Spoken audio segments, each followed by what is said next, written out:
Welcome and peace be with you.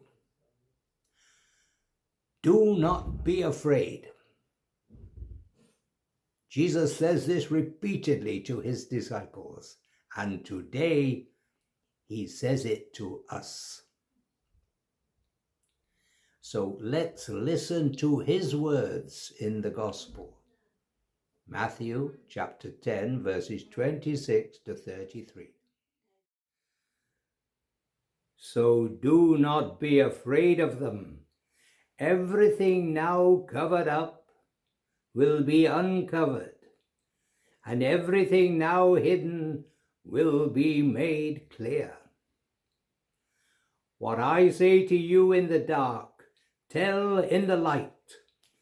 What you hear in whispers, proclaim from the housetops. Do not be afraid of those who kill the body, but cannot kill the soul. Fear him rather who can destroy both body and soul in hell. Are not 2 sparrows sold for a small coin, and yet not one of them falls to the ground without your Father? Of you, even the hairs on your head have been counted. So there is no need to be afraid. You are worth more than many sparrows. Everyone, therefore, who acknowledges me in the presence of others, I will acknowledge in the presence of my Father. But whoever denies me in the presence of others, I will deny in the presence of my Father in heaven. The Gospel of the Lord. Brothers and sisters, if there's one message Jesus insists upon, it is this: do not be afraid. And he doesn't say it from a distance. He says it as someone who knew fear, who faced hostility, who walked straight into danger out of love for us. Think about his early ministry. He goes back to Nazareth, his hometown. You'd expect a warm welcome. Instead, they try to throw him off a cliff. That's how his ministry begins.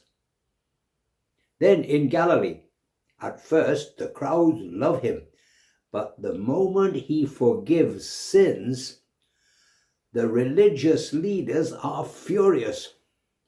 Only God can forgive sins.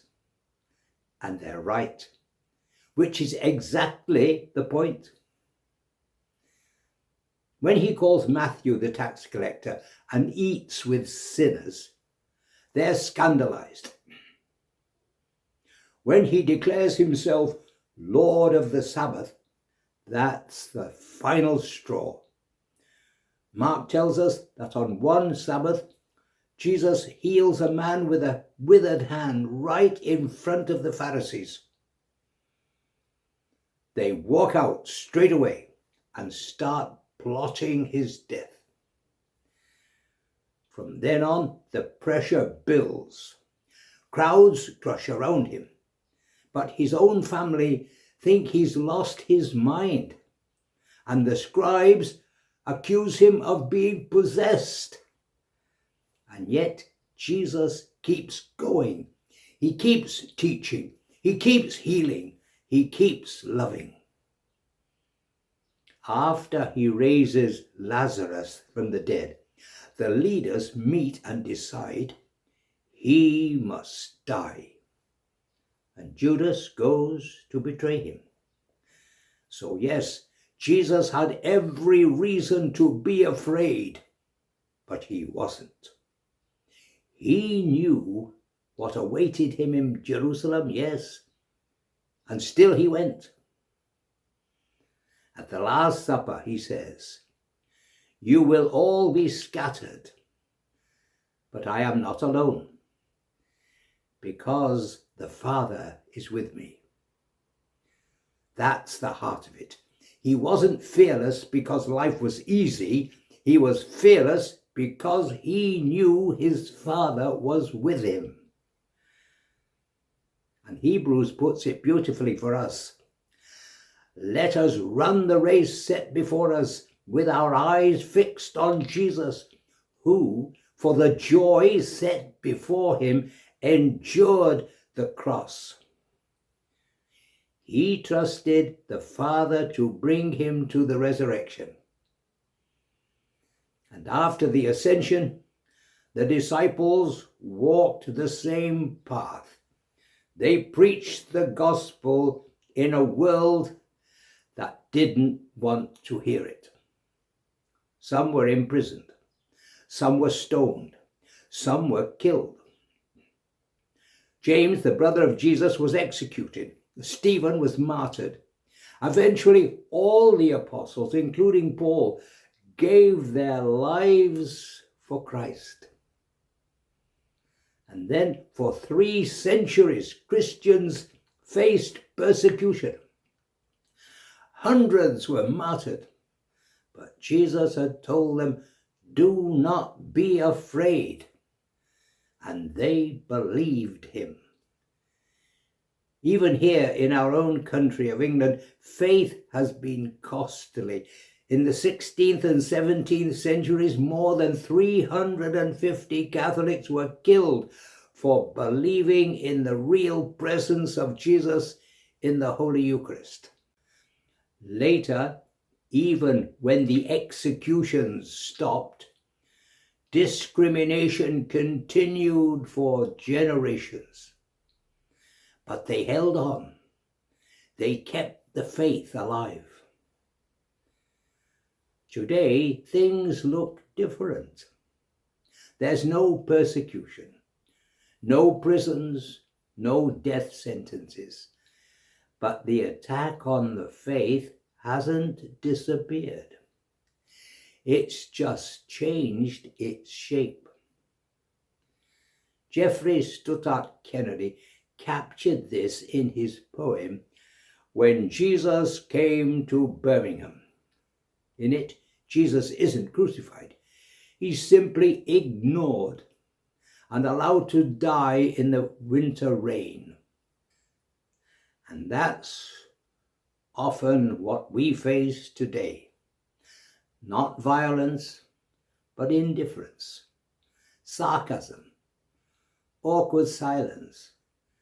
Do you still believe in that stuff, or keep your faith to yourself? Sometimes that quiet pressure can be harder to resist than open hostility. So what to do? We must stay close to Jesus.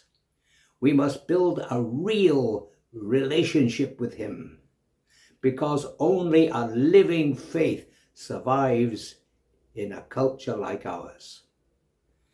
And we witness not just with words, but with lives that shine, lives full of joy, mercy, honesty, justice, and peace. People today aren't always hostile to faith. Many are searching. They are hungry for something real. And when they see faith lived with joy, it speaks louder than any argument. So, like Jesus, we must not be afraid. We belong to him. We shouldn't hide that. We shouldn't be ashamed of his gospel. What our ancestors guarded in secret during persecution, we can now proclaim openly. And the gospel has survived every empire, every ideology, every attack. And it will survive ours too, because it was founded by God made man. And he is still with us. The gates of hell shall not prevail. And Jesus said, "You will leave me alone, yet I am not alone, for the Father is with me." And that's our confidence too. We are not alone. Jesus, Emmanuel, God with us, is here. He has overcome the world. So we don't need to be afraid. Let the Holy Spirit fill us with courage. Let him make us a joyful light wherever we are. Because Jesus promises your reward will be very great in heaven, and even now you will rejoice and be glad. And may God bless you. Did you find this message uplifting? Share it with someone who might need a word of hope today. If you haven't already, subscribe to our channel for more moments that draw us closer to Jesus Christ, the Savior of the world. I'd also love to hear from you, so please leave a comment below. Your thoughts truly help us grow in sharing the good news of Jesus. And thank you for watching. May the joy of Jesus fill your life. Know Jesus Christ. He offers life.